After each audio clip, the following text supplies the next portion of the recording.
Мен Жеңіс Сержанұлы, Шинжаң Уйғур автономиялы районы, Іле Қазақ автономиялы облысы, Тарбағатай аймағы, Дөрбіжін ауданы, Құйған-су мал фермасы түргін 2-ші қыстағының мүшесімін. 2012 жылы Қазақстанға қоныс аударғанмын. Қазір Қазақстан азаматымын. Менің арызданудағы себебім 1997 жылы Қытай Халық Республикасының Ауыл шаруашылық министрлігінің 47-ші нөмірлі құжат бұйрығымен малшыларды отырақтастыру саясатымен берілген өзіме тиісті жерімнің ақшасын 2017 жылдан бастап қыстақ бастығы Жақа Болатбекұлы және қыстақ мүшесі Айгүл Жұматайқызы пайдаланып алып отыр.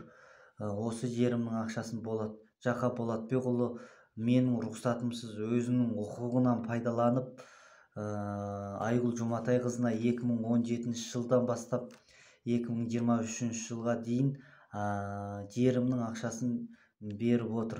Осы жерімнің ақшасын ала алмай отырмын. Және де сол 2017 жылы соңғы рет қол қойып алған құжат мынау. Міне 300 юаннан 3000 юан алғам 2017 жылы соңғы рет. Одан бастап жерімнің ақшасын алған жоқпын. Қол қойып алған Әділхан деген кісі.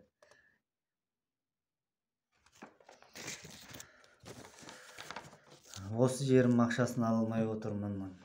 Және де Қытай Халық Республикасы жерден пайдалану құқығымды қалпына келтіріп берулеріңізді және халықаралық кісілік құқық қорғау ұйымына, халықаралық жоғарғы сотқа, халықаралық бірлескен мемлекеттер ұйымына осы жерімнің 2028 жылға дейінгі шартты пайдалану құқығымды алып берулеріңізді талап етемін. Және де осы арызым өнбейінше, қаралмайынша арызымды тоқтатпай жаза беремін. 2023 жылы 3 айдың 17-сі